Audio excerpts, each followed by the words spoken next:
मोवाड हे शहर नागपूर जिल्ह्यातील एक मोठे शहर असून ऐतिहासिक सांस्कृतिकदृष्ट्या लाभलेले साफ स्वच्छ सुंदर शहर देखील आहे मित्रांनो. इथले लोक देखील छान आणि मनमिळावू आहे. जर तुम्ही मोवाडमधून असाल तर चॅनलला लाईक शेअर सबस्क्राईब फॉलो केल्याशिवाय जाऊ नको, कारण हे मोवाडच्या येणारा पार्ट 2 लगेच येईल. प्रत्येक मित्रमंडळी नातेवाईकापर्यंत देखील जास्तीत जास्त व्हिडिओ शेअर करायला विसरू नका.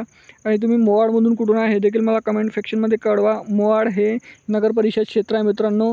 पूर्वीच्या मोवाड हे पाण्यामध्ये डॅममुळे डुबलेलं होतं आणि पुनर्वसन करण्यात आलेलं आहे. मोवाड ते नागपूर हे 90 किलोमीटर अंतरावर आहे. 2 तासाचा प्रवास आहे. नागपूर कडमेश्वर काटोल नरखेड होत मोवाडकरिता जावं लागते मित्रांनो. मोवाड हे मोठे शहर देखील आहे. MP च्या सीमेला पांढुर्णे जवळ असलेले शहर आहे. हा आहे मोवाडचा नकाशा. मोवाडच्या पार्ट 2 साठी चॅनलला लाईक शेअर सबस्क्राईब जास्तीत जास्त सपोर्ट करा, जेणेकरून पार्ट 2 येण्यास मदत होईल. भेटूया नेक्स्ट व्हिडिओमध्ये. धन्यवाद. जय हिंद, जय महाराष्ट्र.